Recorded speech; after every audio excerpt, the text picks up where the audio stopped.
In this Prager University course, I want to focus not on the evidence for God's existence, but on the benefits of belief. If God exists, then the world didn't just evolve by chance, but by deliberate design. There's an artist behind this incredible work of art, this big and beautiful world. If God exists, we're living in a great story, an epic like The Lord of the Rings, with real heroes and heroic tasks. Ultimately, all the twists and turns of this epic narrative will be paid off. Everything will make sense. It will even have a happy ending. Not necessarily, or even likely in our own lifetime. Even Moses didn't get into the promised land, but over the grand course of time, in an afterlife, which exists as surely as God exists. If God exists, the presence of evil, hard as it is to accept, makes sense.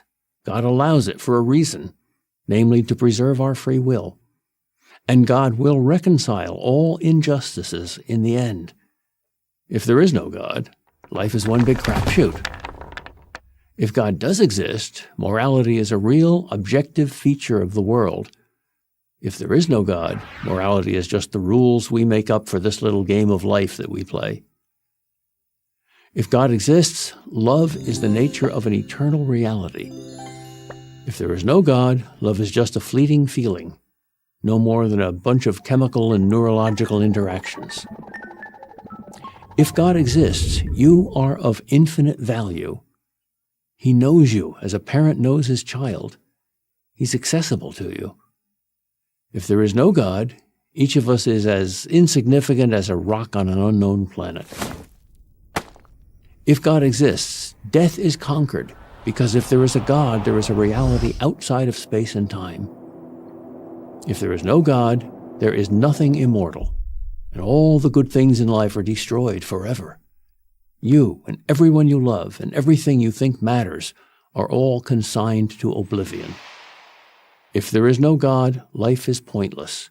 Everything we've done and lived for will ultimately be in vain. Can I prove with an absolute certainty that God exists? I can make the case that overwhelming evidence suggests that he does, but no, I can't prove that he exists with absolute certainty. That's likely part of his plan. God deliberately doesn't give us absolute proof, so that we're free to choose or not to choose to believe in him. So, which way do you want to go? Be honest, doesn't your heart at least hope that there is a good God, a transcendent validator of love and all the highest human values? Of course it does. Why would anyone not wish that life has some ultimate purpose, that good and evil are real, that there is ultimate justice, that our love for others means something? If you choose to live as if there is a God, even if you're not sure that there is a God, you'll lose nothing and you gain everything. Religious Christians and Jews are happier, live longer, and are more charitable than their less observant or secular fellow citizens. These are not my opinions. These are the findings of a multitude of scientific studies. If you've been an atheist for a while, it may be difficult for you to change your thinking, even if you find some merit in the many rational arguments for God's existence. But you can change your behavior. You can live as if God exists, even if you hold doubts. Why not? As I said, you'll lose nothing, and you have everything to gain. This behavioral approach is far from new. The Jews have long had a saying, "We will do, and we will understand," which acknowledges that action often precedes understanding. So why not begin with an action?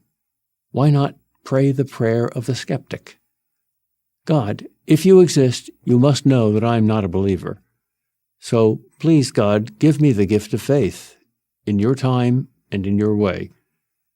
I want to believe whatever is true. Amen.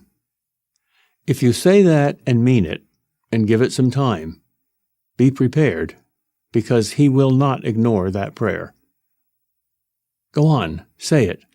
Find a private place and say it. Your Creator is listening.